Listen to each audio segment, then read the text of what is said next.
Welcome to the 312th episode of the Videogames podcast, where we talk about any game at all, including new stuff, old stuff, and anything in between. If we are playing it, we'll be talking about it.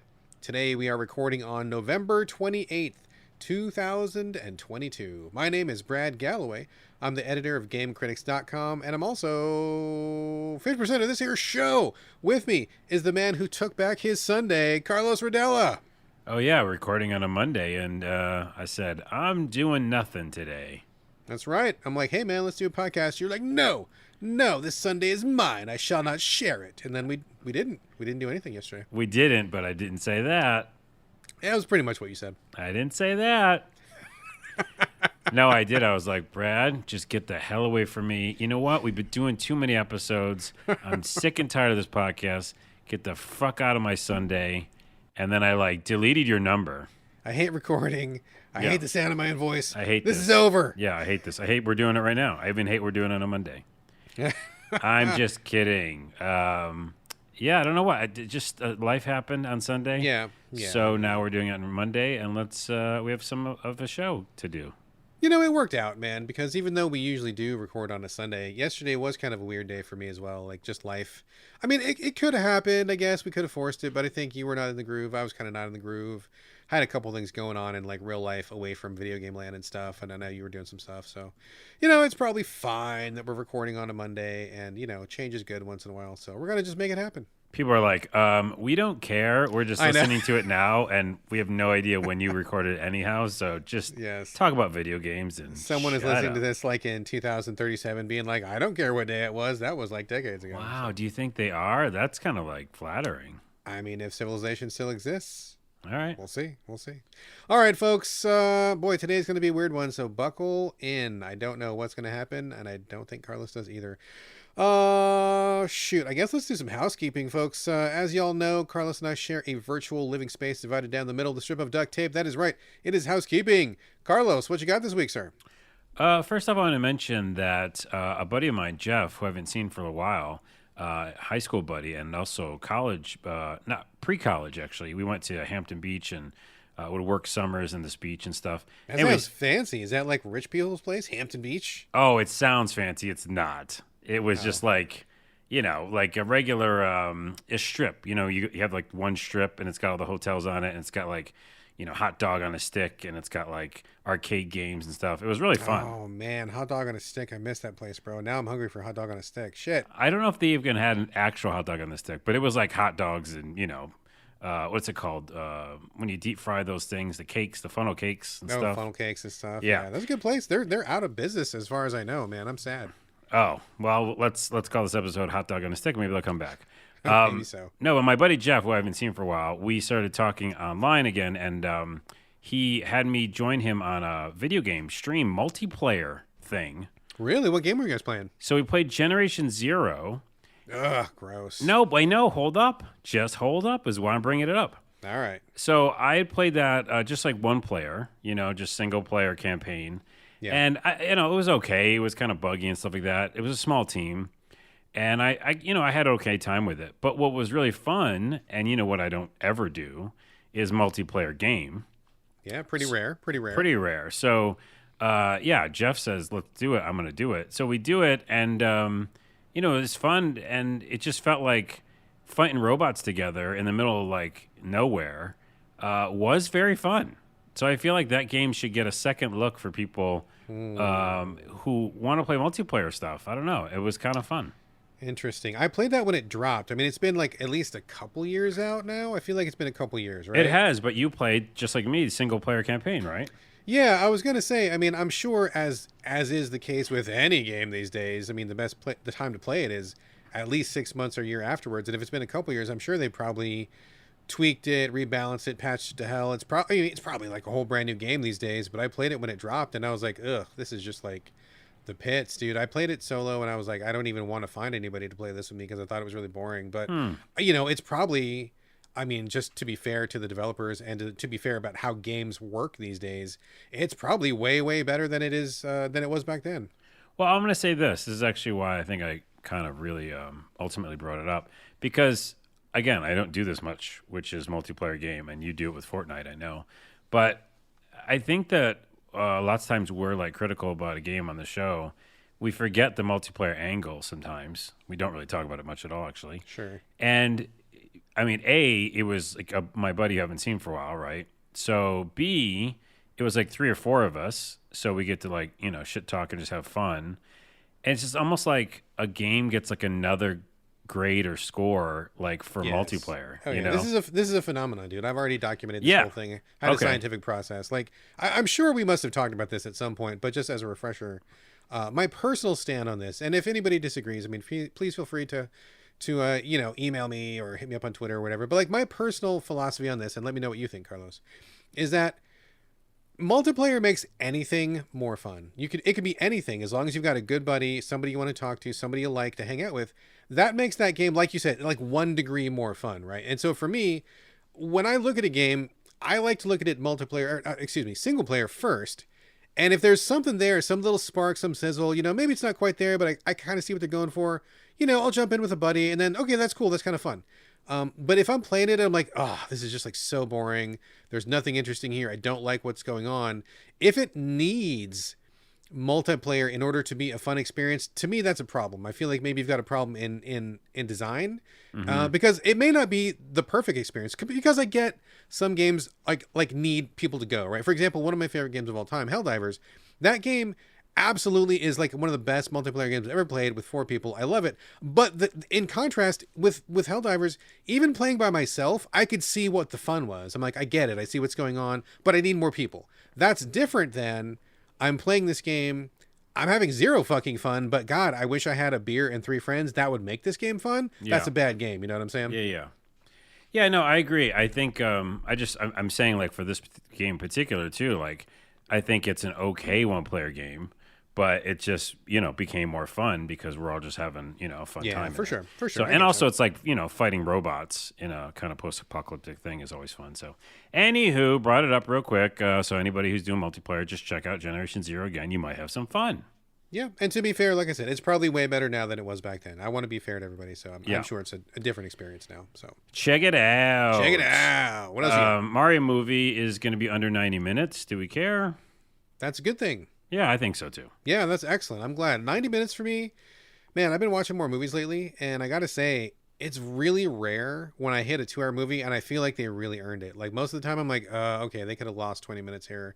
They could have trimmed it. Like I feel like to me, not always, but most of the time, 90 minutes for me is the sweet spot. Yeah, so it's going to be, I guess, a little bit under. So anyways. Perfect. Good. I like that too. And I was also going to mention Pepsi, Where's My Jet? Do you remember that documentary? It just came out on Netflix. Oh, I heard about it. I did not see it, but it's on. I added it to my list. You want to tell people what it's about?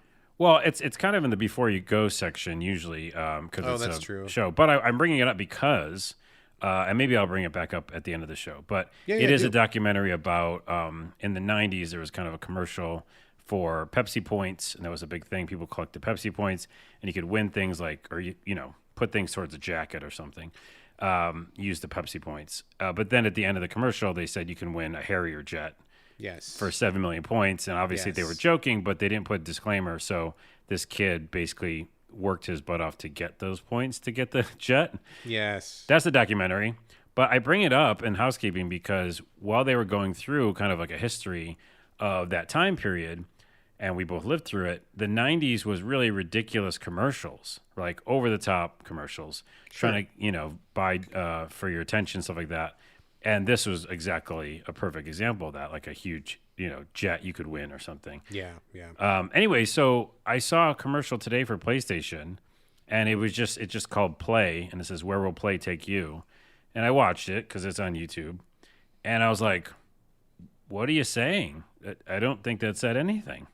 Didn't understand what it was about, what it's for. Yeah, I think that and I'm putting this next to those commercials from the 90s because I kind of miss that era of like, do something weird, get my attention, like, I don't know, release something or make an announcement or something. But like, I don't know, these PlayStation commercials, and I love PlayStation, just Boresville. It's just like, yeah, I don't know what it means. And by the way, to that point, I've seen a lot of Xbox commercials and Microsoft stuff the same way, when like Series X was coming out, that one commercial where the guy's just flying around and stuff. Yeah. I don't know. I'm like, what are you telling me? I already know I can multiplayer game. I already know that like it's got a lot of games on it. I don't know. Well, yeah, I mean, I agree. I think there's, advertising is definitely like a skill. It's a thing you have to do with intent. I mean, it takes creative people. Not just anybody can just make a really good commercial. But it's funny you mentioned that. Not to dwell on this for very long, but my son and I have recently started watching YouTube compilations of 80s commercials just for fun, which is really bizarre nice. because I couldn't get away from them back in the day. You hated commercials. You wanted to get back to your show and you had to watch them because you had no choice. And now they're the fucking entertainment. We would just watch like half an hour of just commercials. And it's pretty mind blowing, dude. Just like That's how fun. different things are back then. Really Yeah. fun. So anybody who has not seen 80s commercials or if you haven't seen them in a while, check that out. That's definitely a head trip. Well, you can do that same thing with 90s video game commercials. Absolutely. You mean like Sega and all that stuff? Those are the most extreme, dude. Yeah, you got to Yeah. like have some, I don't know, like some cream or something afterwards because some of those will give you a rash. You watch those, man. They're just so out of hand. I think I say you need some like Doritos on hand and some like Pepsi Mountain Max Dew. or yeah. Oh, Pepsi. Oh no Max. no! Back then it was what was it? Jolt. They had Jolt, yes, soda. Jolt Cola, yes. Which, by the way, you can't get more 90s than that. Like, just jolt it to your brain, dude. Anyways, I bring that up because I just want PlayStation. I don't know, that commercial was just terrible. I think that's all I have. All right. I think I just got a couple things here. What do we got? First, we got an email from Elio Campitelli. Good old Elio wrote in, and we love when they write in. So thank you very much, Elio. I should have read this one last week, but I missed it, so I apologize. But this is in regards to the, not a review, but just the coverage we gave to, oh my God, what was it called? It was called The Past Within, is that right? The one from Rusty Lake. It was the kind of like quasi escape room game where there was like a cube, and inside the cube was the past, and outside the cube was the present. Yeah. It's a 2-player game I played with my son. The Past Within, that's what it. The Past Within. Elio sent in a message in response to that. I'm going to read that really quickly here. Elio says, as a longtime fan of the Cube Escape and Rusty Lake series, I can tell you that the story in The Past Within does make sense in the context of that world. Rose and Albert Vanderboom are characters from previous entries, as well as the rest of the Vanderboom family. That said, I think Brad was spot on in his opinion of the game. Previous games were about puzzles, but this one is all about sharing codes and following almost explicit instructions. And while the art style is on par with the other games, it's less creepy, less gross, and less weird, and it was a bit of a letdown. So, Okay. Yeah. right. I think I agree because like the other games I'd played felt weird, artsy, and really about like a single player experience, just kind of going through and figuring this thing out. So Yeah.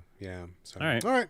Well, thank you for writing in, Elio. Really appreciate it, and always glad to get some feedback and input from listeners. And anybody else that wants to let us know, were we right, were we wrong, were we on point? Let us know. I love to get messages. We read all the messages for sure. I guarantee you. Yep. It's not like you're going to send a letter to like the giant Video Games Corporation and it's going to get lost in the mailroom for 6 months because there's like 8,000 people working here. No. It's just me and Carlos. We're going to read the message. So send us a message. Yeah. The only other thing I want to mention, I think I tweeted you on this. I can't remember if I did or not, but somebody mentioned that PlayStation is set to ban shovelware and those reskin games from its store, like Zump Jump and Fump Jump and Dump Jump and Gump Jump and all those ones. We kind of went on that bender. I know you did. You kind of took a deep dive into that world. Sure did. And people are saying, hey, we need to get rid of this stuff. It's one of those that's kind of fine, but we were seeing like 4, 5, 6, 7, 8 of basically the same game with just like a little bit of art difference. I would see like 4 of the same series side by side in the PlayStation Store or whatever. Like, it's ridiculous. So anyway, people are saying that these games are either going to get shadow banned, which means like they'll still be there, but they will not be at the top of the searches. The algorithm or whatever will drop them to the bottom, and you'll have to search pretty hard to find those. Or other developers who are seen as kind of abusing the release rules are going to be banned from future games. So ultimately, I think this is a good thing because we were talking about this for several shows in a row where, flooding the stores, whether it's Xbox, Switch, or PlayStation, flooding the store with stuff that is obviously shovelware, obviously crapware, it doesn't help anybody. It's junk stuff that you're going to buy. You're probably not going to enjoy it. And it really makes discoverability hard for the games that are really good quality games. I mean, if you see 19 different copies of like Pet the Cat, Pet the Dog, Pet the Taco, Pet the Fish, and you can't find the puzzle game that you're looking for, you can't find the indie visual novel you're looking for, you're going to give up. I mean, not everybody's as tenacious as you and I are. Yeah. You know, not everybody combs the stores like we do. So I think ultimately this is a good move. What do you think, Carlos? I think so, but I love my Zump Jump. But besides, But you just Zump need Jump, one of them, though, right? We You just need one. We need Zump Jump, and that's it. No, yeah, that's it. And also, again, this is not just PlayStation. Xbox has the same issue. Oh yeah, all the stores, So yeah. I hope that it's for both platforms, and I want to see this. Yeah. Again, the shadow ban's the best way to do it, in my opinion, because then you don't have to like say you can't release a game, even if it's a simple game that's a reskin or asset swap or whatever. It just don't show up in the main section, because that is where people are looking for, the brand new games. So I don't know. I mean, I'm on the opposite side of this. I see what you're saying, but at the same time, I feel like I'm a big fan of curation, and I realize that not everybody has the same taste, but I think in a lot of these cases, it's pretty easy to see when someone's trying their best to make a really good game and when someone is just like phoning it in. And I'm all for more strict curation and kind of raising the bar for everyone, because it would be great to go into any store, Xbox, Switch, or PlayStation, and just, if any game in there, even if it wasn't to your taste, but you could see it was a quality product, right? Like maybe I don't like driving games, but every driving game in there is pretty decent, right? Yeah. Instead of these like really crappy like cash-ins. So I like curation. I'm a fan of curation, but I see what you're saying also. But regardless of whatever they do, seeing less of these, I think, ultimately better for everyone. Well, and also it reminds me of Nintendo's seal of approval. Remember? Oh man, Back in the day, Nintendo seal of approval. That was definitely a curation type thing, but almost to a fault. So I don't know. Yeah, I'm kind of on the fence with it, but I definitely am tired of seeing the main page when I go to new releases flooded with stuff that isn't, in my opinion, something I actually want. So yeah, same. All right, that is all I had. I think that's it for housekeeping. Any last bits and bobs, Carlos? Oh, a little teeny box I forgot. I just kicked it with my foot. Is Ease 8, which I'm playing. Yes, we talked about it last episode. It's the 60 frames per second, fancy PS5 version. It's the ultimate version of this game. I had told you on the show that I'd played it before, didn't finish it. Then the second time I couldn't play it again because the PS4 version didn't work on my PlayStation 5 or something.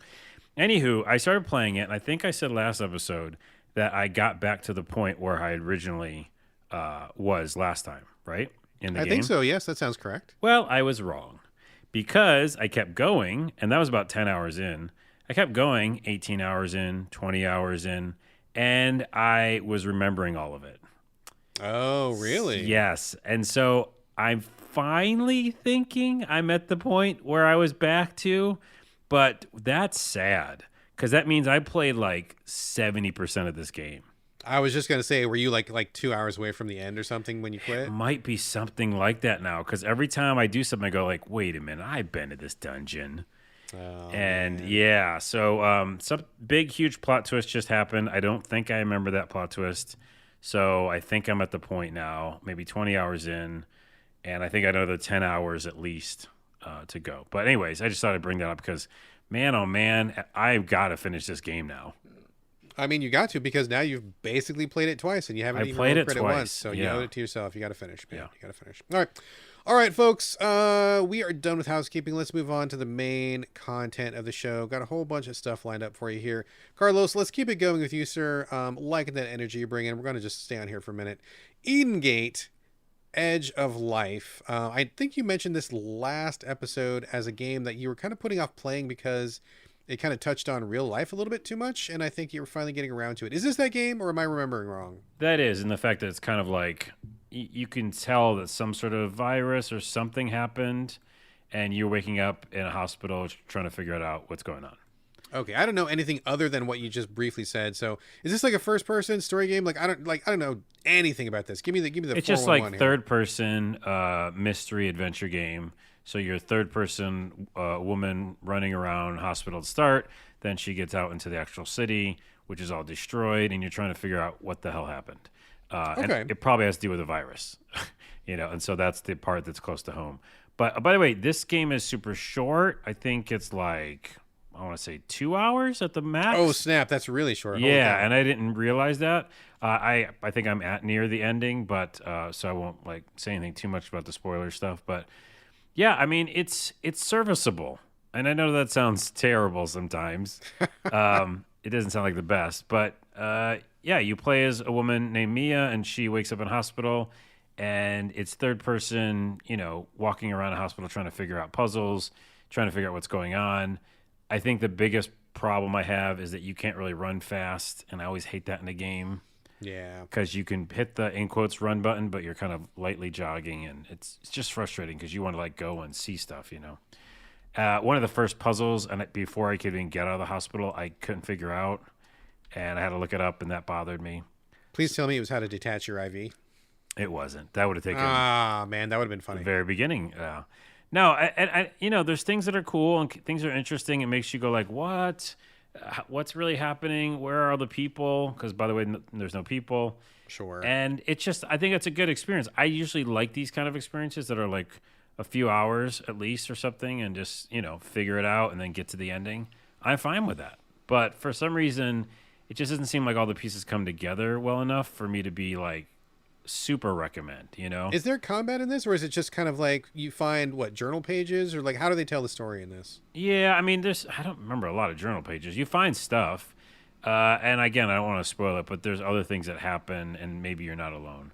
Okay. But yeah, it's not really like reading a lot. It's more about just kind of walking through the experience, Gotcha. right? Which I like, and I think that if this game was a VR game, by the way, it probably wouldn't hit me harder. Okay. Because they've been like, I kind of can see all this stuff firsthand. I don't know. I like VR games for that kind of adventure style. But yeah, I can't say it's the best thing in the world. It's not the worst thing in the world either. And it's a good experience to go through. It's kind of creepy, and it doesn't hit me as hard with the whole, COVID virus thing. So, yeah. I think I was afraid of that. It really isn't that, I don't think. Fantasy virus or whatever. Yeah, it's something else. And Okay, gotcha. apocalypse kind of, setting. So, yeah, I think don't have too much to say about it, because basically anything else I would say would be a spoiler. Sure. But I think it's not a bad ride. And by the way, it's super cheap. I think usually most places it's like $7 or $10 or something. That's pretty good for just a little quickie Yeah, weekender so I or think something. like Sure. $5 to $10, and it's a few hour experience or something. I think that's a yes. So Okay. I kind of am saying check it out, but I don't know. Okay, kind of check it out. Check it out. Maybe? Okay. All right, Edengate, The Edge of Life. You're playing on PlayStation, I assume? I am playing that on PlayStation. Yeah, it's All right, on Steam though as well, and I think it's on Xbox. I don't know. All right. We don't do any research here, folks. I Okay, know. let me talk for a couple minutes about a couple Switch games I played. First one is called The Fluffy Horde. This one caught my attention because it's kind of like... it reminded me of like Monty Python or something, where you play a person or you're defending basically a kingdom against a tidal wave of rabbits. This is a 2D side view pixel game, and ultimately it ends up being kind of like an RTS. I didn't realize that at first. I wasn't quite sure what I was in for, but I saw the little castles and the countryside and the rabbits, and I'm like, oh, okay, whatever this is, it looks weird and funny, and I like those things, and it'll be interesting possibly. So it is interesting. I can't say that it's really well done, but I do think it's interesting.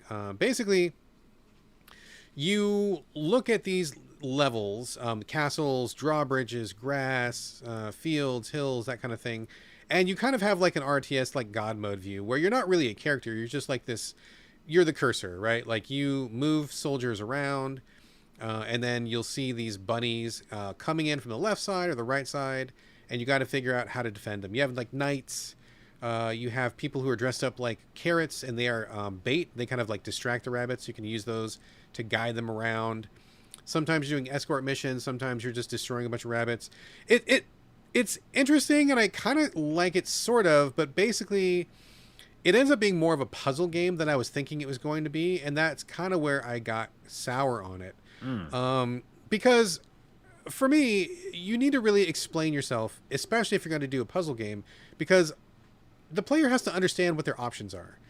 It's hard to puzzle through something if you don't know what you can do, if you don't know what the game wants of you, if you're not sure how things work, if you're not sure what the controls are.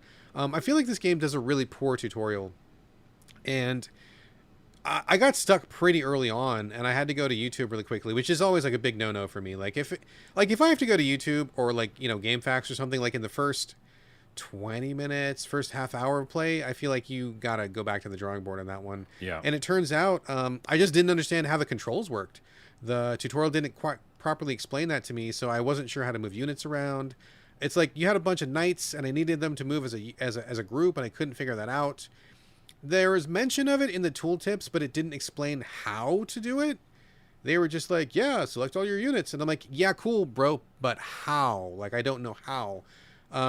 So I think that the developers fell down on the tutorial, which was the big first problem. And if you don't understand how to play the game, what the controls are, what you're supposed to be doing, it makes solving these puzzles really difficult. And these are the kind of puzzles where, I'm not going to say they're physics-based, but they're kind of those like really fidgety puzzles where you've got to be really spot on, and sometimes like a rabbit will move the wrong way just randomly, and it'll fuck up your answer because you were supposed to like escort the princess, and if one rabbit touches her, she dies. And it's kind of, I don't want to say it's random, but like it's not a one for one, right? Like you're kind of watching what the rabbits are doing, you're kind of like implementing your answer, and it's not just like, it's not turn based, and so that real time aspect of it kind of makes things a little bit more difficult. I got stuck often and pretty early on. And the thing that made it worse was the writing. I don't know where this game is from, but the writing just pissed me the fuck off because it's one of those games where you die and they make fun of you when you die. Oh. They're like, oh, you know, it was almost like I was getting taunted as I was losing. And I'm like, okay, so number one, you didn't teach me how to play your game. And then now that I died because I didn't understand what I'm doing, you're making fun of me. Fuck you. Yeah. Just fuck you. So it's a cool idea, and I think the idea of like, you know, having a bunch of knights hold back an army of rabbits, like a literal tidal wave of rabbits, pretty cool. But I needed more of a difficulty curve. I needed more tutorial. Don't you fucking make fun of me, because like, bro, I got 95,000 other games to play. I don't need to be like talked down to from your game. Yeah. So a pass. Hard pass on this one. Hard pass. Yeah, you can't Hard make pass. fun of the person, especially when they can't figure out the game. So Yeah, I'm just trying to learn the systems, and you're like making fun of me. Like, don't be that way, bro. all right. So that's a pass. Also, I played Once Upon a Jester. This is also on the Switch. It's a 2D. I don't even know how to describe it. It looks kind of like paper cutout shapes, but not really. Just really simplified graphics. I mean, they're kind of cute. Everybody looks like they're just like little sheets of construction paper cut out into different shapes. You play a jester and his friend Sock, who I guess is like a sock puppet, I suppose. And there's a princess. You want to impress the princess. She's having a contest of something where people are going to be giving performances, and you want to get in on that contest because you want to win her heart. What this means is you need to put on a bunch of shows, and you have to do well, and then you have to like, you know, increase your status, and eventually you're going to get to her tournament. But in the meantime, you're like just out in the hinterland in this really small town, putting on these little small stage plays. That was a really interesting premise, and that's kind of why I checked it out. And I think it's cool, but it's really simplified, and I got to be honest, I got bored of it pretty quickly. I didn't think the writing was as funny as it thinks it is, and maybe that's just me. You know, everybody's got different taste, but a lot of the jokes were just kind of like, meh, you know, whatever. I wasn't like laughing. I wasn't, you know, it's like one of those where you like the corner of your mouth just kind of perks up just like a little bit. Yeah, I get it. I get it. Yeah, exactly. You're like, I get it. That was a joke. Okay. But it's not like cracking you up. It's not like you're funny. You're laughing or anything. So that's for me anyway, the level of humor. I played it on mute, which I didn't find out until later. Everybody's like, oh, the best part of the game is the songs. I'm like, oh, well, I played it in bed while my wife was sleeping, and so I had it on mute. And, you know, I play a lot of games on mute on the Switch. And if the music is the big draw, I can't speak to that because I didn't hear it. But, you know, the writing was not great. And then when you do the gameplay, it's interesting. You have to go to town. You have to look at what people are saying, and people in town will talk about these little emotes. And they'll be like, you'll see like a sword, and that means, oh, I want to see an action play. Or someone will put up a spider with like a circle with a red line through it, and they're like, oh, I don't want anything spooky. So you got to like go to town, which is like, it's really small. This whole game is really small. You look at these people, you see what they want, you see what they don't want. Then you go to your stage, you say, I'm going to start the play. And then you start to play. And like these little quips will come up. It's like a guy fighting a dinosaur, and it's just your guy like in a costume and your friend in a costume. Really simple backdrops and stuff. There's little mini games that pop up, like you do like coordinated dance where you got to like hit the buttons on the right color, or sometimes it'll be like you'll have dialogue to pick from, and it'll say, do you want to say spooky dialogue, romance dialogue or funny dialogue, and you pick. And if you've read the audience correctly beforehand, then you'll know what they want. You just, they want something funny, you pick something funny, and it's pretty simple and straightforward. And then you either do well or you don't. It was okay the first couple times, but I'm like, okay, what else am I doing? And it doesn't seem like you're really doing anything else. Like, you're kind of just doing that over and over and over, which is fun for like 15 minutes. But then after that, you're like, okay, I'm good. And I don't really want to do this anymore. So I feel like it's cute. I got the little smirky laugh was okay. But after about 15, 20, 30 minutes, I'm like, okay, I feel like I'm good. I don't really want to keep going here. It's interesting because it is a cool concept. I do like the idea of like putting on a show. That's really cool. Maybe if it was in context of a whole adventure game too. You weren't always doing it. Yeah, I feel like it's a cool. Yeah, you're right. It is a cool idea. I do want to say it's a cool idea, but it's very small. It's very shallow. It's very simple. And like you said, like literally just now, if there was a little bit more to it, maybe like a very light kind of point and click aspect to it. Maybe where you're doing something other than just basically just talking to people and doing the show over and over. That maybe would give it a little bit more legs. But I got kind of tired of it pretty quickly, especially since I didn't have the music turned on. So all right, there you go. That is Once Upon a Jester. All right, dude, over to you. Let's talk about Atari 50. I lost my mind over this game last episode. I was like, wow, this is the best, I don't know, museum piece, the best retrospective, the best collection I think I've ever seen of any game ever. And then I got you fired up. You went out and bought it, and I'm hoping against hope that you don't feel like it was a waste of money. Was I on the money, or were you lured into wasting your money? No, it's awesome. It's fucking awesome. Good. Yeah. Woo! Okay, I was sweating it for a minute. It's from Digital Eclipse, and I bring them up because they're a developer on it. Everybody needs to hire them to do more of these kind of collections. Yeah, these are badass, dude. I would love to see this for a different publisher, a different developer. Oh my goodness. Nintendo, Sony, Microsoft, anybody. So many. Well, obviously not Nintendo because they're going to do their own thing, or they're just going to resell their games a million times. Sure, so. But the same concept, right? I would love to see this attention to detail given to other developers. Yeah, like you mentioned last time. Basically, this is not just a collection of games; it's a really cool kind of docu-series on a timeline. Yeah. So there's a bunch of videos. You go through the timeline of different eras, and so the beginning's the arcade, then to the consoles, then to beyond, and each little era, which I love because I do like. Not completionist, but like points and stuff, is as you go through each little thing on the timeline, it gives you like, I don't know, percentage that you finished it. Yeah. So how much have you watched and seen so far? Yeah. So I did 100% of the first part. So I've already done all that, and I'm into the console part now. But yeah, as you go along the timeline, you can see pictures, you can see promo flyers, you can see videos of people talking about that era, which is so cool. I think it's really great that it's not just like old school videos. It's like today people talking about things. So it's kind of brought up to the modern times as well. And yeah, I played a ton of games that I had never played, even in the arcade, though both of us have lived through this. And we had Atari 2600s. It was fun to play some of the games I haven't played. Also, in the moment of like, you just finished reading about them, and seeing the posters and seeing the behind the scenes. That's what makes it so good, dude. You see the clip, you see the guy talking about it, and then boom, you're playing it. And then you're playing And even if you play it for like 5 minutes, it just makes it that much more memorable because it's literally the thing you just learned about. You just learned, and you learned about the behind the scenes stuff that you didn't even know when we were growing up, in it. The other thing I thought was really cool is I learned about things that I didn't even know existed, which was Atari Video Music, which is essentially... So Atari Video Music was this... component, like a stereo component that you could hook up to your TV, and it would play like music and show weird Atari visuals. Huh. Yeah, that was like way before my TurboGrafx CD-ROM version, because there was a CD plus G, remember? CD plus graphics? Yes. And that showed like music videos, and I thought that was like big thing then, but no. It already was happening back at Atari with their video music system.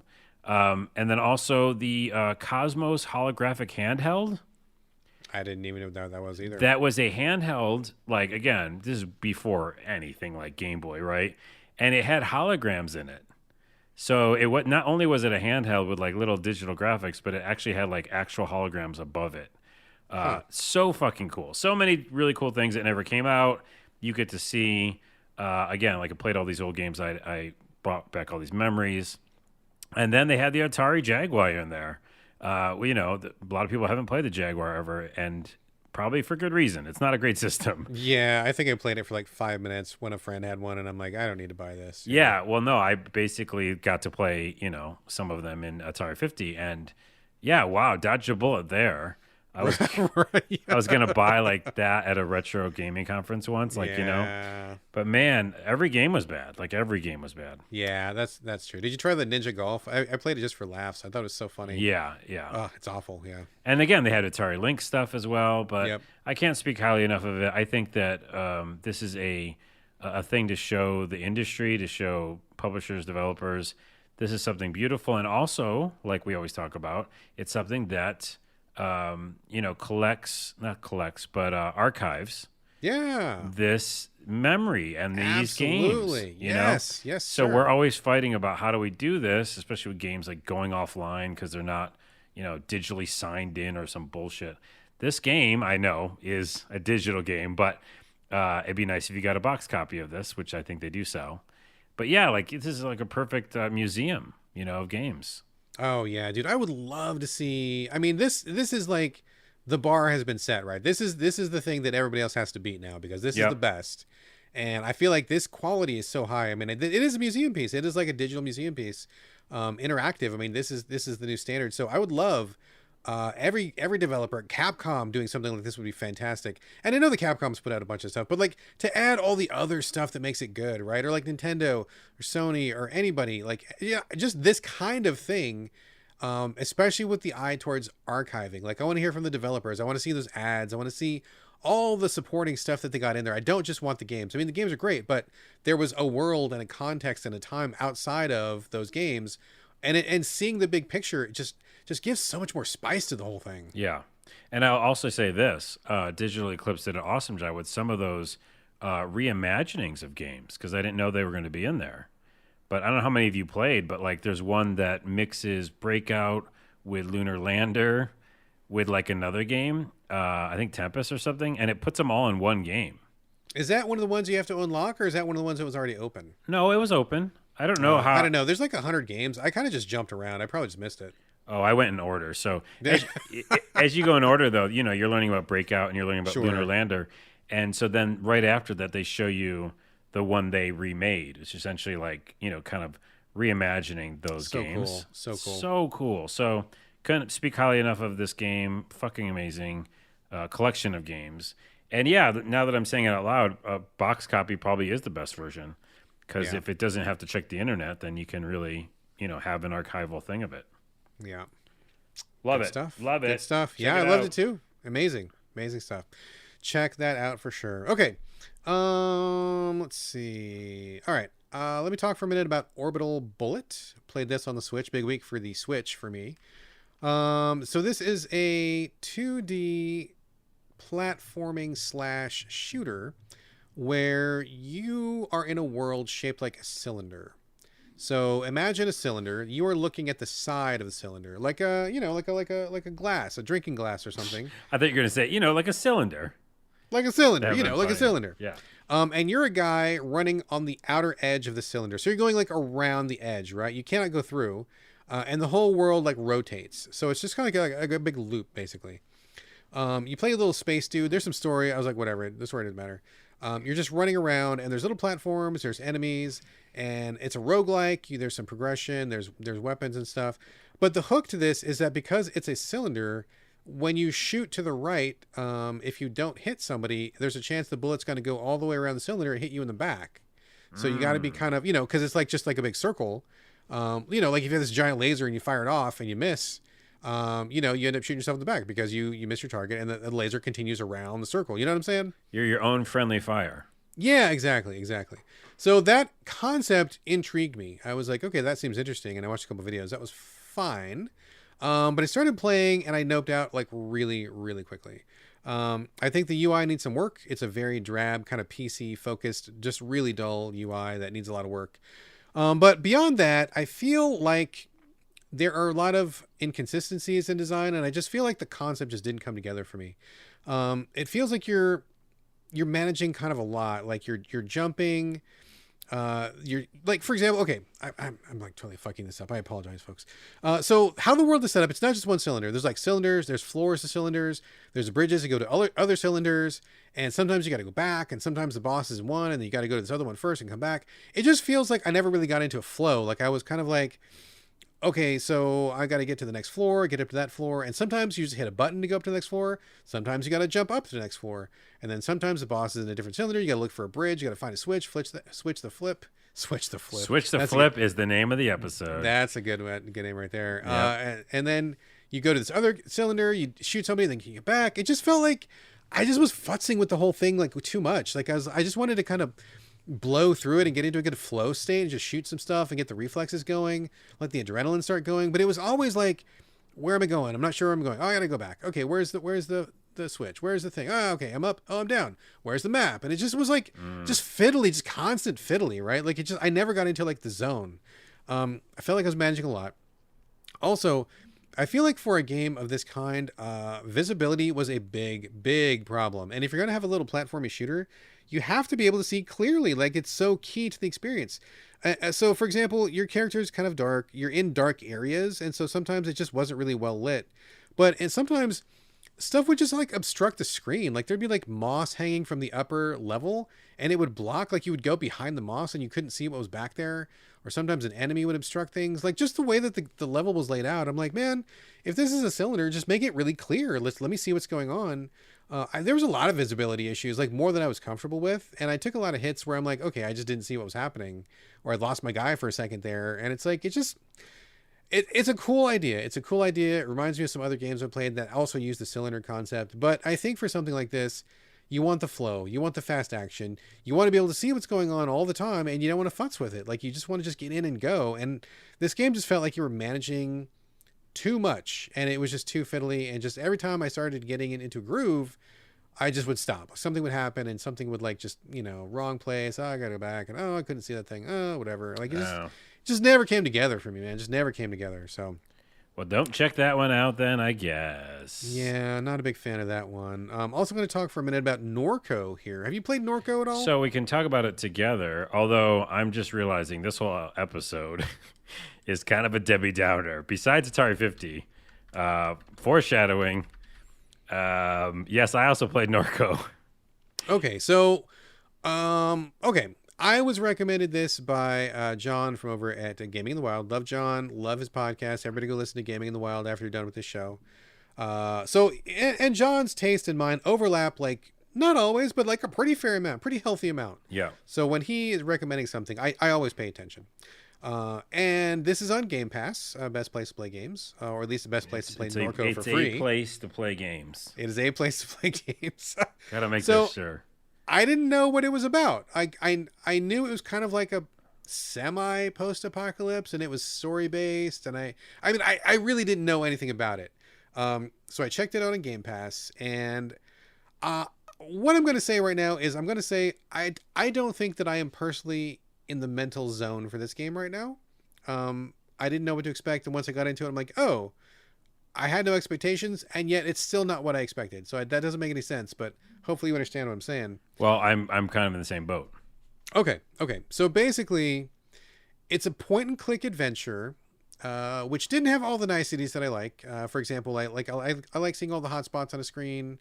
I like a few little UI tweaks here and there, but it's not bad. But basically, you're in this kind of like, I don't know, post-apocalyptic kind of New Orleans, I guess, or like Louisiana or something like that. Mm-hmm. And it's one of those games where you don't really know what's going on, and you don't really even know who you are, and you just have to make choices with very little information. But those choices that you make kind of become who your character is over time. This reminds me a lot of another game. What is the game? Oh man, it's escaping me. Put out by Cardboard Computer. It came out like one chapter like every 5 years or whatever.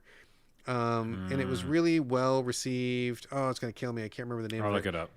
It had like that symbol of like a horse. There was like a gas station in the very first level. It was a really famous image of like a horse on a horse-shaped gas station. Oh, come on. You know what I'm talking about. What is it? Come on. Oh, come on. Yeah, I know, right? It's that game. What is it called? I don't even want to look it up. I'm so mad at myself. Fuck, Kentucky Route yes, Zero. yes. Thank you. The Yes. horse-shaped Okay. gas station. Yeah. Everybody knows. So Norco reminds me a lot of Kentucky Route Zero in that same kind of like, you don't quite know what's going on. There's some narrative going on. You're making choices. You're not really sure what's happening, but you're kind of just rolling with it. So that's kind of my basic first impression. I think the graphics are pretty cool. Kind of colorful, kind of weird. You don't quite know what's going to happen. You don't quite know what you're looking at. And it's just kind of this really strange, dreamy thing. I suspect that if I was in the mood for a weird psychedelic point and click, I would really like this one a lot. It just so happens that I don't think I'm in that zone right now. So I dipped in and I'm going to just like bookmark it, right? Like I don't want to keep playing it. I don't want to force it because I think if I force it, I will end up probably not liking it, but I feel like I might like it at a different time. What about you, Carlos? I think I'm in exactly the same boat. I'm bookmarking it. So don't destroy us, Gaming in the Wild. But we're not playing it now for sure. I literally backed away Homer Simpson into the bushes with this game. I was like, oh, no, not right now. No. And like you said, no hotspots. So I was like, oh, I don't know where to even click or where to go. Everything seems closed because in the beginning of the game, everything's closed. And you're like, I can't even go anywhere. Yeah. But then you look at your memories and your memories, like you said, form who you are. But I'm like, I don't even know who I am. So you're telling me that I'm going to do these things. And that means it's a memory. I'm confused. Backing away through bushes. Backing away through bushes. So I think I got to be in the right mode for this. I'm not right now. I don't want to talk shit about it, but you got to be in the zone for this kind of game. Yeah, exactly. Yeah, and to be clear to John and everybody else, I'm not talking shit about it at all. I just feel like this is a very specific sort of thing, and it's like when you're in the mood for pizza and someone's like, "You want a burger?" You're like, "Nah." "You want sushi?" "Nah, I want pizza." How about noodles? No. If you want the thing that you want, right? And I'm just not in the mood for this thing, so I'm definitely going to bookmark it. I'm definitely going to come back. I just don't think my head is in the right place for this right now, and I want to do it justice. So pause on Norco, and we will come back to this at a later date. Yeah, both of us will. Thank you. Thank you. Sure. All right. Okay, Evil West, over to you, Carlos. I played this one as well as you, but you lead off, and let's talk about Evil West for a little bit here. Yeah, I think it's kind of making the rounds on all the review sites right now and YouTube's. And I'm going to echo what a lot of people say, is it's a third-person Western-style game where you fight vampires, and a lot of people are saying it feels like a 360 game. And I got to say that feels correct. Interesting. Okay. In that way that it's kind of simple. There's stages where you kill a bunch of things, then you move on. There's cutscenes, kind of not awesome dialogue, kind of corny almost in a way. The characters are all very cut out characters, you're not really getting into this game for the story. You're just getting into be a Wild West cowboy and shoot a bunch of vampires and learn new powers. And also in the very beginning, I was worried that it was a Souls game. Yeah. It's furthest from that. It's the furthest not thing. At all. Not even it's just remotely. Go in, have fun, destroy shit, which is why I'm giving it a favorable review. I think it's fun, Other people in the review sector have called it a God of War light, because there's definitely a lot of God of War abilities you kind of open up later. No, you know what this game is exactly like? What? Bulletstorm. And Bulletstorm as well, yes, 100%. That is, and I, if I'm not mistaken, some of the people who worked on Bulletstorm also worked on this game. Oh, well, there you go. This is it's a new 360 game. I feel like that's what I'm talking about, because Bulletstorm was 360, right? I think so. Yep, it was. Yeah, I'm pretty sure. So it's a linear story. You're going through. You're, again, getting to areas. You're blowing stuff up. And I'll talk about the graphics in a second. But, the gameplay is just fun. It's just, super kind of fun. It's a little, they throw a ton of enemies at you at once. So I did get a little overwhelmed at times when I felt like I didn't need to be. Because I was like, they just make a little less enemies so I can actually, feel like I'm a badass, instead of just dodging the whole time. The dodge is not bad, by the way, because, I'm a big stickler for dodges. And then there's bosses and stuff like that. I didn't feel like I got, stuck too many times, which is pretty good. And the abilities are fun. There's a lot of kind of really cool get over here abilities, like Mortal Kombat style. Yeah. Pulling enemies to you, adding electricity. And, there's not much of a story. It's just basic. Wild West fight vampires and vampire lords. And on the graphic side, I'll just say this real quick. In the beginning, it's all this like sunsetty, like red, It's style. pretty wild. Yeah, it's really saturated. It's yeah. so saturated that it didn't look good, like in my opinion, because it just all felt shiny and like bronze or something. And I don't know. I had a PS5. I was playing it on. I think it's fidelity mode is.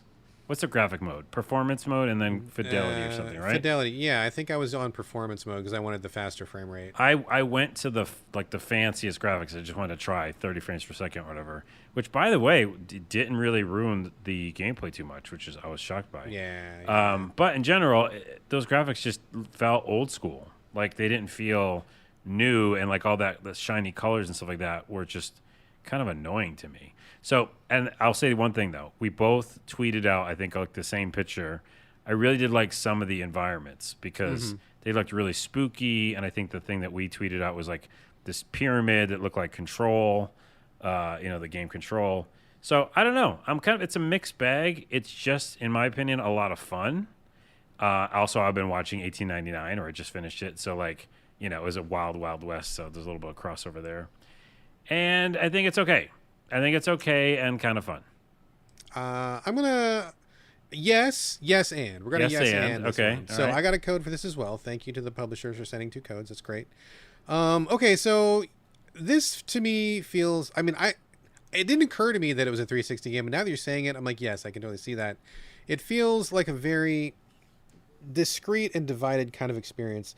So about the combat, I think the combat is pretty fun, and I feel like it's better than Bulletstorm combat, but I think it suffers from the same problem where there's just too many powers going on, just too many things, and I felt like after a couple hours I had powers I wasn't even using because I forgot about them and I couldn't remember how to do them, and I was like, okay, there's like overkill here, like there's way too many things going on. Like, you've got like the 4 action buttons and then also the D-pad up and down or modifiers, and then they really want you to get in the zone, and I feel like it comes together pretty well when you've got moves that you're comfortable with, but I ended up sticking with just the same few moves, the ones that I can remember, and I didn't delve too deeply into the other stuff on the skill tree, because like every time I would add a new move, I would forget what the other one was, and it was like, after a while, I was like, okay, this is too many moves, bro. I can't remember. Dude, they did that early on, too. Because, first off, you have a lot of melee in this game, and I had no idea. Tons of melee. Because you're like, oh, this is a Wild West. I'm going to shoot things. And, like, no, you start with melee. Yeah. And then, like you said, there's, like, 4 different type of mechanics just with the melee. Yep. Like, jump hitting things, all that stuff. And so, yeah, I was overwhelmed as well. Yeah, it's a lot. And it when it gets going, it feels a little bit like a Devil May Cry or something, where you're kind of like chaining combos together, or Bulletstorm again. I mean, it feels so much like Bulletstorm. This is like Bulletstorm Part 2 to me, if anybody's played that one. I feel like it's just basically like Bulletstorm Part 2. But so the combat is okay when you get in the zone, but like I have also problems with that, and I think this relates back to your 360 thing, because you don't really ever feel like you're like in a world. Like, it feels like you're, like you said, in a linear level. You're in walking areas, and then you get to like a combat arena, and it's very discreet. Like, all the combat arenas are like big circles, and if you walk up to a combat arena and you see enemies inside the combat arena, you can't snipe them, because did you ever try that, Carlos? Oh, I didn't. That's interesting. I would walk up to an arena, I'd be like, oh, there's like 8 guys in here, I'm gonna snipe some of these guys. Nope. You try to shoot them, and like this magical purple shielding comes up where it just is like, no. You need to be in this arena, and we want you to fight these guys in the arena. And I'm like, okay, that sucks. It's like the game hasn't started yet. Exactly. The combat has not started yet. You cannot shoot these guys because you got to get in this arena and fight them. It feels very artificial and very gamey, which I guess is okay because it's a really gamey game, and if you like that feel, that's fine. But, letting me snipe a couple people just makes you feel like a badass. Like, oh, got you. And then you're going to thin out the herd a little bit when you get down there. Yeah. But every place you fight is basically just like this giant empty arena, and you're just like doing the combos, you're managing all the moves, and you're always swarmed, like there's always like a guy behind you and a guy to the side, and you never have a minute to breathe, and so you got to get in that zone and just like punch and shoot and punch and kick and do all these counters and stuff. So it's cool when it works. I mean, it's fine. But after a while, I'm like, okay, I don't really want to keep doing like this arena combat. Like, it was fun for like 3 or 4 hours, and then I'm like, okay, what else is there? And I don't think that there is anything else. I didn't finish the game, but I got 3 or 4 levels in, and I feel like it was kind of just the same thing. You watch a cutscene, walk around a little bit, you find a chest, you get to the combat arena, you do some combat, then you walk around some more. It just felt very segmented and unnatural, and just very, like you said, 360, very 360. Yeah. So that is what it is. It's not necessarily bad because I did have fun with it, but after a while, the sheen kind of wore off of it. I will say also, I really dislike the characters and I really dislike the writing. I think the story, Cowboys versus Vampires, that's cool. I love Weird West. I love Spooky West. Supernatural West. Mm-hmm. All those things. I love that. But the main character is just like the most average fucking gruff dude bro ever. Like, he's very forgettable. And the dialogue is just so... Oh, it's so try hard, dude. It reminds me, again, of Bulletstorm, where they're cussing so much just to swear. It feels like inappropriate swearing. It's always like, it's always just like, oh, fuck this shit. I'm getting out of here. Fuck you, man. Oh, look at all this crap and shit. It's like, okay, like, you sound like a teenager who's trying out swear words for the first time. It doesn't sound natural or normal, and it feels like really egregious. And so it kind of really turned me off. Every sentence has a swear word of some kind in it, and it just was like, okay, enough, guys. Like, I get it. Like, it's not cool. It doesn't make you seem tough. It just makes you seem like a real fucking tryhard, and it's just, I'm over it, Yeah. Look at the fucking sun, dude. It's so sunny out. It's so fucking sunny. Totally. Fucking sun's out there. You see the sun, dude? Yes, Fuck. exactly. Yeah. I mean, you're not even kidding, dude. That's not even exaggeration. Yeah. And I just wasn't down with the dude bro energy. Like, I feel like it was kind of maybe sort of going for like a Gears of War sort of a thing, but I feel like they didn't quite get there, and it just got really like gruff and weird. This will be strange, but like, I was like, man, I wish I could have chosen a character. I wish there was like a really tough, like, female go-getter who was like some, gunslinger lady holding her own. Like, I think that would have given it a different spin and had a little bit better energy to it. But you can't. You got to just be these like gruff dude bros, which is just really turned me off. Stories like whatever. But overall, it's just like punching a bunch of stuff in combat arenas, and it's cool. Like, it's not bad. It's just, I kind of just wish there was more to it, Yeah, I agree. And I will say this, another positive though, is not that I could really enjoy it much, but I like the alternate history kind of thing. Yeah. Which is like, these vampires are here, and that's just kind of normal. So I always love that kind of alternate history stuff. But like you said, like, the dialogue doesn't kind of match that or make it exciting for me. Again, I'm not saying it's just a fun time if you just want to go in and if you're in that mood for that. It's like, yeah, it does all those things. Yeah, if you want the fast-paced combat and don't want to think about it too much. I think this is like, apart from my severe dislike of the dude bro stuff, I think this would be like a really great weekender. Like, you get this game, you and a buddy. There is co-op, by the way. I never tried the co-op, but you just go through and play this for like 4 or 6 hours or whatever. You play it on Friday night. You're done with it by Sunday afternoon. That's a good weekend thing, and I enjoy those sometimes. This one I didn't stick with it all the way through, but I see what it's going for, and if you're in the mood for that, great. I just I just wish it was doing something a little bit more than just all of the hyper detailed combat. Agree. Okay. There's Evil West. One more, and then we're going to go to the last thing before we go section. Since we're kind of talking about vaguely this theme, Gungrave, you played this. It's on Xbox Game Pass, best place to play games.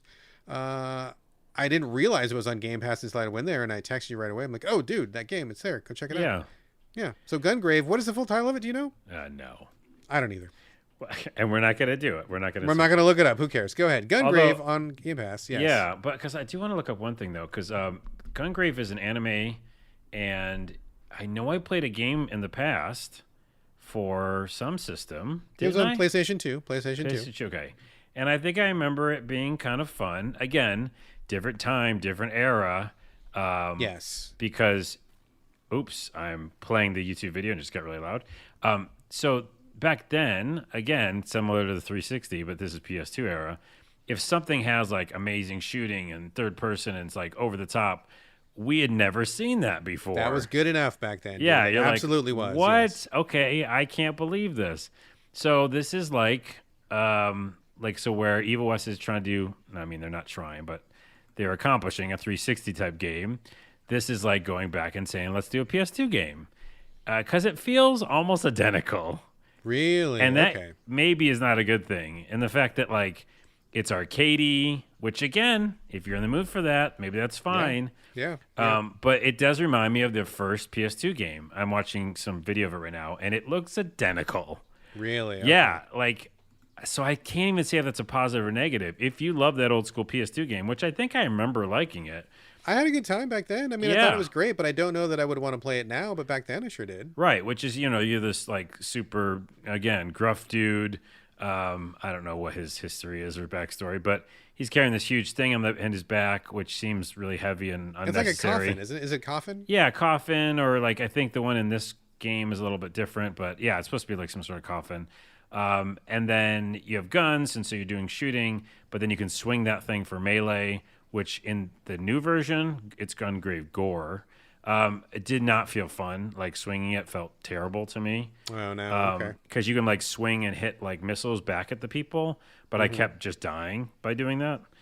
So that didn't feel fun. And all the shooting, again, is old school. It's like it just auto aims, and so you're just hitting trigger, right? And then you're dodging, and that's kind of the game. I mean, there's That other sounds a things. lot like the original Gungrave. Yeah. Right. It does feel like the original. So, yeah, this just was, wrong place, wrong time for me. I didn't want to experience that. And I like, the anime and the style, but it just felt like it's just a blast from the past. And I mean, are the didn't wanna be graphics there. like modern updated, or how are the graphics anyway? Modern-ish? Okay. I mean, I'm looking at the Gungrave PS2, and it looks similar. Really? Okay. I mean, less blocky, but it's that same style of like kind of chunky graphics, really day glow arrows that point to places. Like go this Oh, way. yeah. Go this way because you don't know where to go because our level design's not that great. Right. I just thought it was going to be like using the same art style and, and kind of like anime inspire and then go and make a new game. But yeah, this Gungrave G.O.R.E. feels like the old game.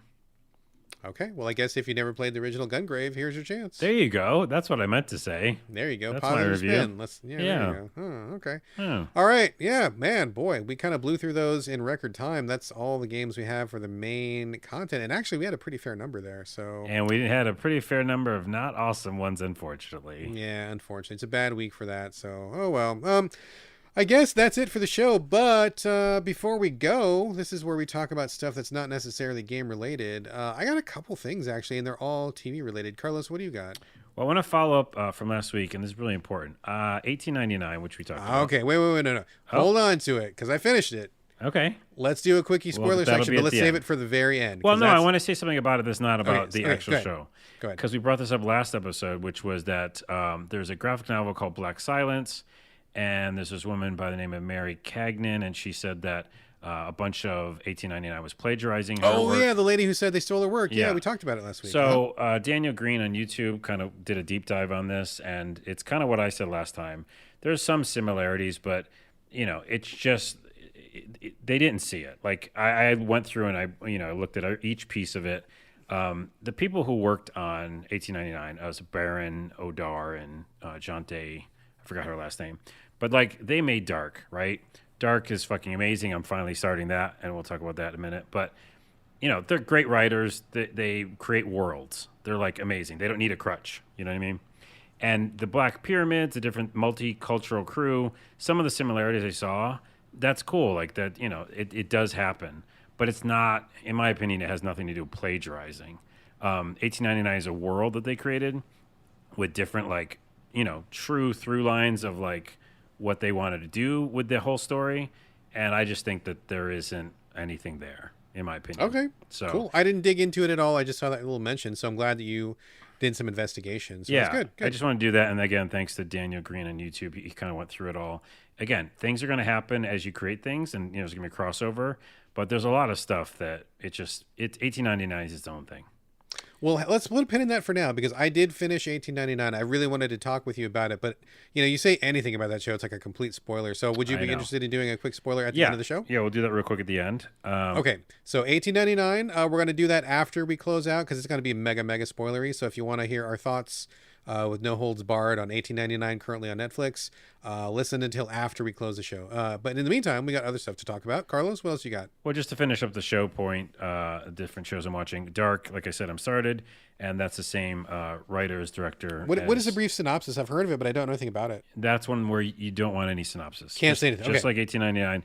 The general first episode is like some kid goes missing, which Okay. is a very, normal trope for those kind of mysteries or something. Sure.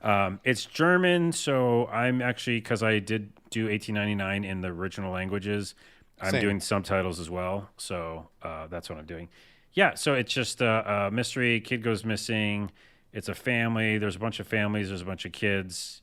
It's just a lot of stories that cross over, and it's Okay. very good. And there's a sci-fi element to it. Okay. Cool.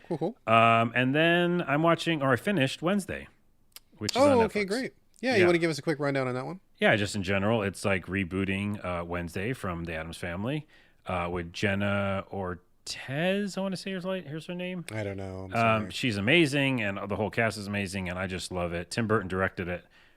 It's a series, so it feels like kind of a new Buffy is what I'm calling it, but I think a little bit more mature or dark at times. Okay. And yeah, I just think it's great. Like it was definitely the ones, through line mystery. It's not like a monster of the week kind of thing. It's like you got to figure out what's going on, so you just want to binge it. And I had to finish it because it was just awesome. So I can't speak highly enough of it. It's just like super fun, great for the whole family. Twisted, dark. There's a little bit of gore, but nothing crazy. It's very, very, very good. It's on my list. We're excited to start that one soon. Yeah, that's all I got. And besides the spoiler stock.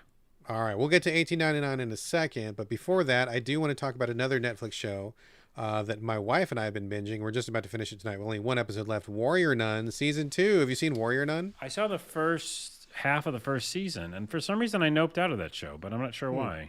God, I love Warrior Nun so much, dude. I got to say, I can understand why you might nope out because the first season was very strange. It was a really, really, really slow burn. And I think in another situation, maybe my wife and I would have noped out of it too, but there was just enough thread to keep us going, and I really wanted to see where it went. And when it got to the end of that season, I was like, okay, cool. I'm really glad I stayed in because it all kind of came together and got really, really good. And then COVID happened, and then the show went away for like 3 years. And we were waiting like all this time, and now season 2 is finally here, which is great because honestly, I thought that maybe COVID had killed it, which would have been a huge bummer because I felt like there was so much left to talk about on that show, so much to see and do, but they did bring it back. All the cast members came back, and they pick it up right after where season 1 leaves off. And it's awesome. It's really, really good. I feel like it's very timely, despite the fact that it is very clearly a fantasy show that touches on a lot of religious tropes. If you are interested in like different views on Christianity or about how religion is interpreted, but also you like ass kicking and sword slicing and lots of guns and stuff, like it kind of combines all those things. And I think it's just really, really cool. I love it. It's interesting because I believe this show was actually based on a comic book from a long time ago called Warrior Nun Ariala. Oh. And at that time, I was working in a comic shop. I remember seeing that comic come in, and I was like, whatever, it's just like a big titty anime comic, and who cares? It is like 1,000% different in the show. I don't know how similar the storylines are, but the art style, the overall vibe, the intent, it couldn't be more different. It's super, super different. So they take it very seriously, and I think the cast is great. I think the action is great, and I think the storyline is so interesting. As being someone who was raised as a Christian and who is now not, I think the way that they approach religion is really cool, and I appreciate like the different ideas they bring into it, and it's just a really, really great show. I think it's pretty fucking awesome.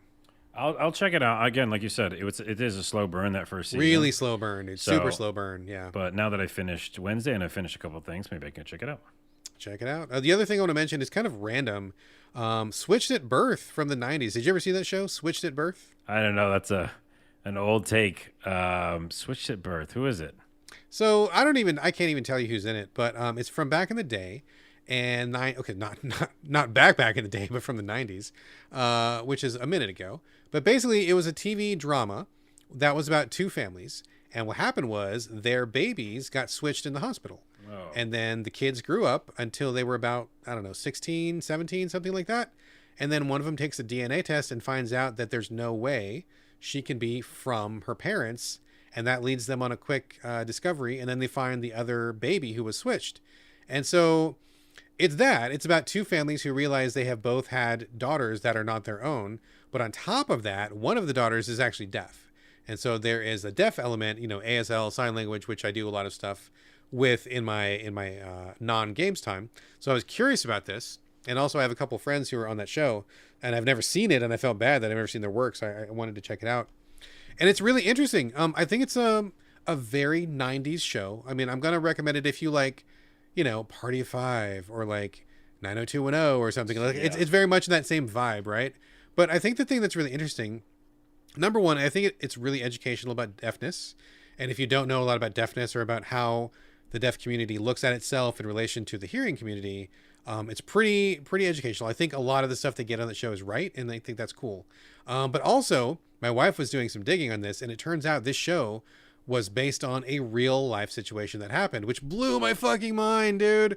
I can't even imagine as a parent myself how that would feel to know that this child that you spent 15, 16 years raising was not your actual flesh and blood, but also they are your kid because you spent all this time with them and you raised them. Yeah. I mean, man, I can't even barely wrap my head around it. But the story was pretty terrible because according to what my wife found out, back in the day, these people were in a hospital. Turns out that there were two babies born on the same day, and one of them was really sick. One of them had a heart problem, heart defect. And the grandma of the baby with the heart defect found out about it, and she paid the hospital a bunch of money to switch that baby. So they switched it on purpose, and they gave the sick baby to the other family. They took that baby's healthy baby, and they didn't say shit about it for like a long time. Turns out that baby who was sick ended up dying. Damn. And so stuff happened. It's wild. It's a fucking crazy ass story. Pretty incredible. And that part doesn't come through in the show, but I just thought it was interesting that there was a real life premise, and then also the show itself is great, and also a pretty interesting premise on its own. But anyway, All right. switched at birth. It's not going to be everybody's cup of tea. It's kind of a family show. It's kind of a 90210-ish 90s drama, the hairstyles, the clothing, but we're kind of digging it. It's pretty interesting stuff. So Check it out. check it out. Okay, we're going to wrap the show now, and then we're going to talk about 1899 after that. So right now, what we're doing is closing up. Folks, this is the end, unless you want to be spoiled on 1899. As always, we want your questions. We want your comments. Hit us up. SoVideoGamesPodcast@gmail.com. We're on Twitter @SoVideoGames. We're on Instagram @SoVideoGamesPodcast. You can also hit us up individually. Carlos, where are we directing your traffic this week? Just TikTok, Carl Sordella. That sounds great. Let's do that. As for me, same as always, it's Twitter and Instagram for now. BradGallaway, all A's, no O's. I did set up, a couple other accounts in other places, but I'm not really doing anything over there, so I'm not going to really pimp those too much right now. Maybe later, but not now. So that's going to do it for the show. That's going to finish up episode 312. Had to look really quickly. Yep. 312. Thank you all again for joining us here on the So Video Games podcast, and We'll see you next week. Oh, we got to work on that shit. Okay, that's the end of the show, and now we're going to do a no holds barred full A to Z spoiler section on 1899, the new sci-fi series that's on Netflix. So if you don't want to be spoiled, bounce now. If you do want to be spoiled or you don't care, continue listening. Carlos, you really liked 1899. I hope you did too. I like parts of it, and I think that you liked Lost, right? Yes, yes. You liked Lost way more than I did. So I think that maybe that's a factor in it, right? Yeah, because this show has lost elements. Very lost elements. And okay, so I guess overall, about halfway through the season of, 8 episodes? 10 episodes? What is Something like that. 8 or 10, I can't remember. About halfway through, I had a pretty good beat on what was going on. Did you figure it out before it got to the end, or how were you on that? Yeah, I mean, they show you some really, really twisted sci-fi stuff or dreamlike stuff that doesn't make any sense. Yeah. And so you kind of get the idea that something's, they're not where they're supposed to be. At least that's what I was feeling like. They're not really in that kind of boat or, in the era or whatever. Yeah, exactly. So for people who haven't seen it, I mean, you must have seen it. Otherwise, why would you be listening to this? But, it's people on a ship, a steamship back in the 1800s. It's a whole bunch of people talking different languages. They're on this boat, and then they get stuck in the middle of the sea. They find another boat, and then weird shenanigans happen. and then shit just goes like sideways and crazy. So question for you, Carlos. Ultimately, after watching all these episodes, what was the point of them speaking different languages? Well, I'll tell you because did you watch the behind the scenes? I did not watch any of the behind the scenes. Yeah, there's a whole separate like hour of video on Netflix. Okay. And the making of this alone is phenomenal. Like, it's just ridiculous on what they did because they used the volume, which is that beautiful soundstage where they have an LED or OLED screen that's a perfect circle, and it lets you put any backdrop in there so the actors can actually work in the environments. Oh, okay. So, anyways, you have to watch it, but like what they pulled off with just the technological abilities, but also the multicultural was really important to them because they were trying to show that there's humanity, and humanity is goes across whatever language you speak and who you are. And so they kind of really wanted to put that in there. And I think that what was really fun and I liked with it is that at some point a lot of these actors or a lot of these characters didn't understand each other, but they didn't need to. And I think that's why I liked it because they were trying to show that, love pushes through, or understanding when someone has just died pushes through. Like this is one guy who's just like repenting all his sins to that fake priest, but at some point he just puts his hands on his and he like says words that he can't understand, but it still gets through to him. So for me, I liked it. I liked to show that humanity can go through language barrier. I liked it too. I think that's like net positive, but I have to say, after seeing the whole thing, I was really kind of scratching my head because I don't understand what it brought other than just the fact that people in different languages can get along. And I think that something that fell down for me, so just a little bit of context. So I spend a lot of time working on languages. I spend a lot of time interpreting, translating. I spend a lot of time talking about communication clearly. I mean, it's what I get paid for in real life. And so I know a lot about it, spend a lot of time about it. And when these people are in the show on the ship, there were so many times when I'm like, bro, there's no way you know what just happened. I wanted to see more of like, it just happened too smoothly, right? There weren't enough places where people were genuinely confused about what was happening.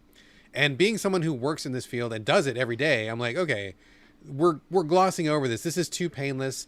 People aren't trying to like get their point across very much. I get that. Yeah. Yeah. It just was too easy. And I wish, so I guess number one, I wanted to see more of why it was there other than the fact of just like people can get along, which is a good message, but it just kind of seemed like peripheral to the rest of the story. And number two, I don't feel like it would have been that easy as it was in the show, because barely ever was there a problem where somebody really couldn't communicate. It was like somebody would say something in Dutch, somebody would not understand in German, and then the scene would move forward. And I'm like, okay, but nobody knew what was happening. Yeah. And sometimes there were some people who were kind of acting as interpreters once in a while, and sometimes people knew two languages, which is fine.